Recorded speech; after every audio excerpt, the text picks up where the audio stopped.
I'm Brenda, and this is my brother Larry. I'm Larry. I'm pastor at Camellia City Community Church in Slidell, Louisiana.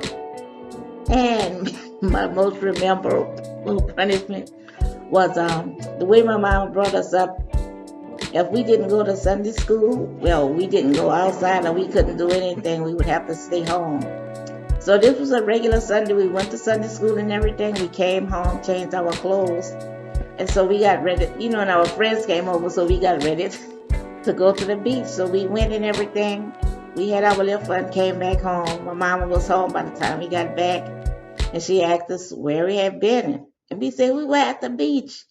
And she said, did I tell y'all you could go to the beach? I don't even remember if I answered her. I just went on, walked past, and finished coming in the house. And she said, you're going to get a whipping for that. But when she told us that it was like still in the daytime. Mm-hmm. But she waited till at night when she decided to beat us when we had forgot all about it.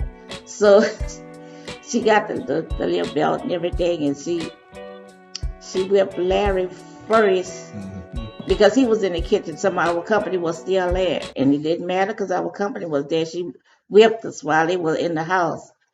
And then when it was my turn and she came to whip me, I think I was in the hall by the bathroom, and she came in there with the belt and everything and was whipping me, and wiping me on my legs. So, it was hurting, and I was, moving my legs, but I wasn't crying. And I didn't cry because I thought she shouldn't have been whipping us in the first place because, she didn't tell us that we couldn't go to the beach. And we usually went every Sunday long as it was open. So, I just had that attitude. I didn't think she should have been whipping me, so I wasn't crying. Look, that's what got my attention though. First of all, I learned two words that I never forget, and those two words are consequences and repercussions. They come from making bad decisions.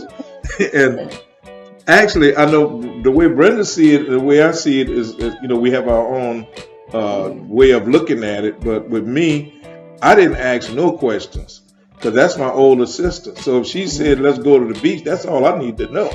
So I don't know if nobody gave me permission, and I'm not going to ask. I'm just going to go on follow. So if anybody asks me, say, well, I'm just going with her. But when it came time, my mama, whenever she promised you something, she ain't never lied. If she said she going to whip you, it could be on a Monday. If she said it might be Friday, but you going to get the whipping.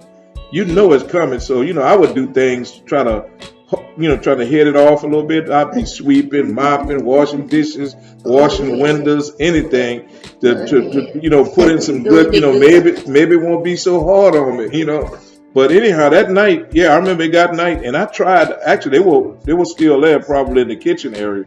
But I went to the living room, and I tried to go to sleep. I laid down, and I pretended like I was asleep. If I wasn't, I'm laying down. Because that way, maybe I can get through this day in one piece, That didn't work.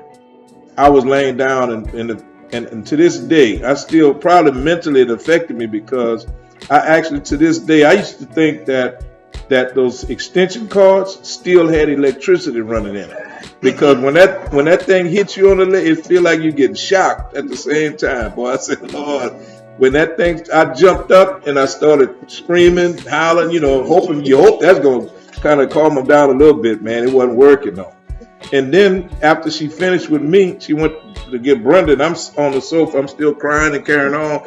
And my mama's, I could hear, because she talked to you when she whipping you, right?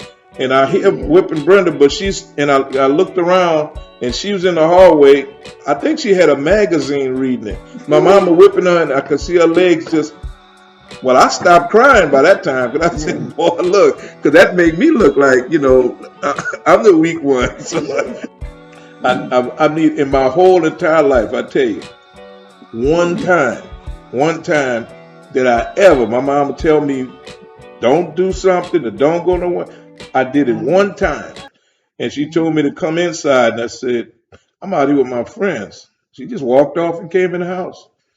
And I stayed out all night, mosquitoes biting, sleeping in the car and everything, because I know I wasn't going to try to get in the house.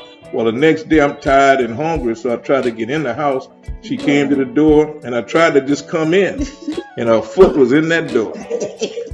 Where you think you going, mister? I had to apologize and everything before she let me in, but that was the last time from 17. I promise you that if she told me something, I could be 50 years old, 60 years old. I never disobeyed anything that she told me directly to do.